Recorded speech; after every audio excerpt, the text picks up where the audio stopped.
మండల కేంద్రమైన కొల్చారం ప్రాథమిక వ్యవసాయ సహకార సంఘంలో యూరియా అవకతవకలు జరిగాయని పలువురు రైతులు మండిపడ్డారు.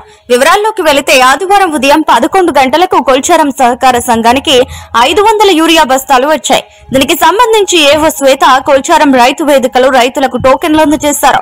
సహకార సంఘం సీఈఓ కృష్ణ రైతుల వద్ద టోకెన్ తీసుకుని బిల్లు చీటిని అందజేశారు. ఈ సందర్భంగా సీఈఓకు నోటీసు ఇచ్చి వివరణ కోరారు. అనంతరం మాట్లాడుతూ మిగిలిన రైతులు ఆందోళన చెందవద్దని, మళ్లీ 2 రోజుల్లో యూరియా తెప్పించిస్తామని సర్ది చెప్పారు.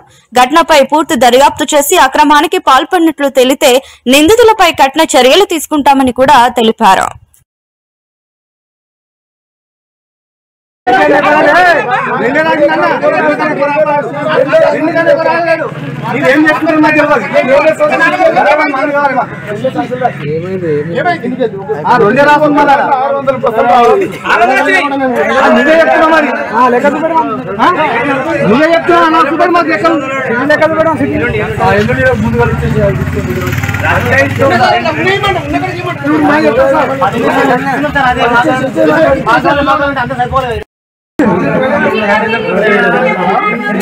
మాట్లాడకు రావు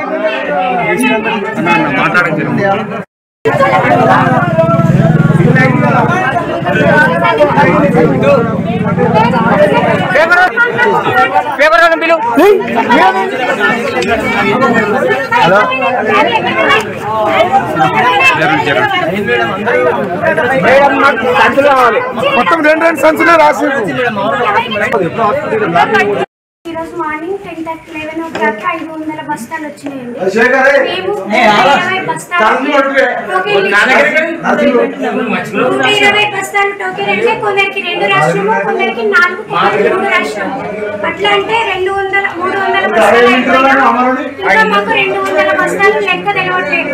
సొసైటీ వాళ్ళు మాకు తెలియకుండా మేము అక్కడ టోకెన్స్ ఇస్తుంటే ఫార్మర్స్ కి ఇక్కడ గోదాం దగ్గర మాకు తెలియకుండా బిల్లు లేకుండా ఫార్మర్స్ కి ఇచ్చుకున్నారో బయట ఇచ్చుకున్నారో తెలియదు. మళ్ళీ వేరే లోడ్ వచ్చినప్పుడు వచ్చిన టోకెన్స్ ఉన్న ఫార్మర్స్ కి వాళ్ళకి ఫస్ట్ ఇస్తాము. ఫార్మర్స్ మీరు ఇప్పటి నుంచి రేపు రాగానే మళ్ళీ ఫోన్ చేస్తాము. ఈ టోకెన్ ఉన్న వాళ్ళకి ఫస్ట్ ఇస్తాము. ఈ 200 ఖాళీ బస్తాల లెక్క మేము సరి చేస్తాము. ఎవరికి ఇచ్చారో ఎంక్వైరీ చేస్తాము. ఎంక్వైరీ చేసి ఏదైనా మిస్టేక్ ఉంటే యాక్షన్ తీసుకుంటాం.